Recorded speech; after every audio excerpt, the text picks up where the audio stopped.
हाय, hello, नमस्कार. मी सोनल. माझ्या Sonal and buddies adventures या चॅनलवर आपल्या सर्वांचं स्वागत करते. सर्वांना सर्वप्रथम शुभ सकाळ. हा दिवस आहे कालचा, म्हणजे रविवारचा. मी आणि ताई सकाळीच निघालो होतो एका ऐतिहासिक जागेवर जायला. मस्तपैकी पुढे सनराईज असा बघत बघत पुढे वाढत होतो. आणि आता बघा पुढे आपले महाराज किती छान वाटत आहेत. मस्तपैकी महाराजांचा पुतळा आहे, खूप छान वाटत होतं. त्याच्यानंतर आम्ही पुढे कुठे गेलो होतो तर तो आहे म्हणजे घोडबंदर किल्ला.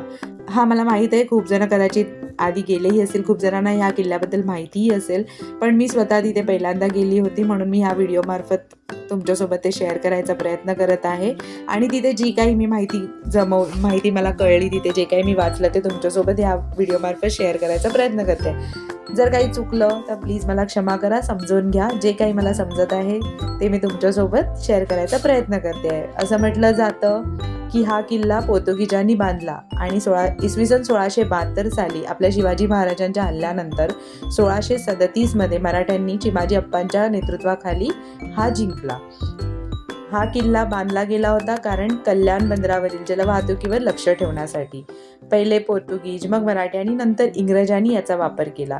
हा किल्ला कुठे आहे तर ठाणे शहरातील घोडबंदर गावाजवळ उल्हास नदीच्या काठी आहे.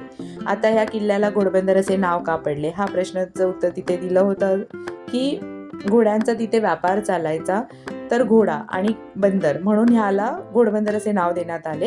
किल्ल्याचे काही अवशेष म्हणजे जसं की कमानी आणि बुरुज आजही तिथे दिसतात. हा किल्ला ट्रॅव्हलर लोकांसाठी म्हणजे एक हिस्टॉरिकल प्लेस आहे. पण इथे जर कोणी व्हीलचेअर यूज करत असतील तर त्यांच्यासाठी ही जागा सोयीस्कर नाही. हा किल्ला ठाणे शहराच्या जवळ आहे. इथनं म्हणजे जी माहिती मला तिथे समजली ती पुढे पण आहे, मी व्हिडिओमध्ये दाखवेन.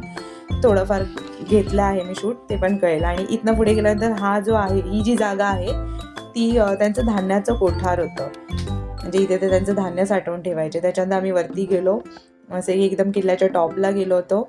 आणि तिकडनं बघा हा व्ह्यू, बघा किती भारी व्ह्यू वाटत आहे किल्ल्याच्या इथून मस्तपैकी टॉपवरनं.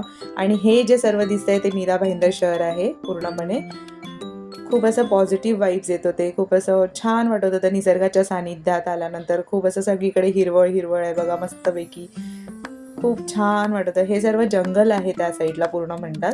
तिकडे माकडं वगैरे फिरत असतात अजूनही, पण ठीक आहे, चालेल. छान वाटतं, पण प्रसन्न वाटतं. मस्त सनराईज बघा किती छान वाटतं. इथे तुम्ही बसून छानपैकी मेडिटेशन करू शकता. आणि हे जे आहे हे समृद्धी महामार्गाचं काम चालू आहे इथे. मला जेवढं समजलं, जेवढं कळलं माहिती, तेवढं मी तुमच्यासोबत शेअर करते. आणि हे मिठागर आहे.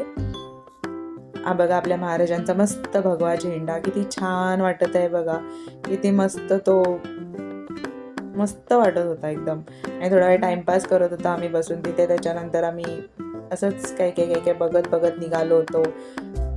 किल्ल्याचं बांधकाम खूप छान झालेलं आहे, खूप मस्त वाटतं. आत्ताच तो बनवला गेला, हल्ली काही टायमापूर्वीच बनला गेला आहे तो. मस्त तिथे काम चालू होतं काही टायमापूर्वी, पण आता छान झालं आहे तिथलं बांधकाम. मस्त वाटत होतं फिरताना तिकडे. आणि एकदम साफ, क्लीन, स्वच्छ होतं एकदम. मस्त जागा, एकदम स्वच्छपणे होतं ठेवलेलं. आणि हे बघा ही माहिती आहे, मीरा भाईंदर महानगरपालिका त्यांनी बोर्ड लावलं आहे, त्यांनी तिथे माहिती लिहिली होती, ती मी वाचली आणि मी थोडक्यात तुमच्यासोबत शेअर केली. जर चुकलं तर खरं क्षमा करा, समजून घ्या थोडं मला प्लीज. मला जे समजलं, जे कळलं ते मी तुमच्यासोबत शेअर करते. आणि घरी आल्यानंतर मस्त फ्रेश होऊन, ह्या आमच्या मॅडम आहेत ऑरा मॅडम, त्यांच्यासोबत खेळायचा प्रयत्न. ते मला थोडा वेळ टाईमपास आपला चालला होता. माझं सगळी कामं आवरून वगैरे घेतली मी माझी. त्याच्यानंतर मस्त देवपूजाला केली. आणि आज मला मस्त की चाफ्याची फुलं मिळाली होती, त्यामुळे मस्त चाफ्याची फुलं घातली सर्व देवांना. स्वामी, साईबाबा, सर्वच देवांना चाफ्याची फुलं घातली होती. आणि मस्तपैकी नमस्कार करून, धूप वगैरे अगरबत्ती दाखवून माझी पूजा छानपैकी असं झाली. बघा माझं मंदिर किती छान असं प्रसन्न वाटतं, एकदम भारी. त्याच्यानंतर माझा नाश्त्याला होता आज कोरा चहा आणि उपमा. कोणाकोणाला पिवळा उपमा आवडतो मला सांगा प्लीज कमेंट करून, मला तर भारी आवडतो. आता त्याच्यानंतर काय तर दुपारच्या जेवणाची तयारी. आता जेवणाला काय बनवायचं तर चिकन आणि वड्याचा बेत. मस्तपैकी मी कोंकणी मुलगी असल्या कारणाने वडे तर ऑल टाईम फेवरेट आहेत आमचे, चिकन आणि वडे. आणि ते पण भोकाचे वडे, जे आमच्या घरी केले जातात. खूप असं भारी वाटतात, आम्हा लोकांना आवडतं असं जेवण कधीतरी करायला. काही स्पेशल नव्हतं, पण आम्ही आमचा संडे असा स्पेशल बनवायचा ठरवला, चिकन वडे बनवून मस्तपैकी एकदम असं. आणि बघा कसे टम्म करणं फुगत आहेत वडे, एकदम भारी असे एकदम मस्तपैकी. मी एवढी प्रो नाही आहे जेवणात, सॉरी, पण मला जमतं बऱ्यापैकी जेवण बनवायला. जर तुम्हाला काही माझे बघायचे असतील म्हणजे नॉन-व्हेजचे व्हिडिओज वगैरे, मला जर जमत असतील रेसिपीज तर मी नक्की शेअर करेन. मला कमेंट करून सांगा. आणि या जेवायला. Sorry me let video share करते. तुम्ही बोलाल एवढं लेट बोलवते, तर समजून घ्या. त्याच्यानंतर हा मस्त सीतारमण मूव्ही बघत बघत दुपारचा टाईमपास केला आम्ही.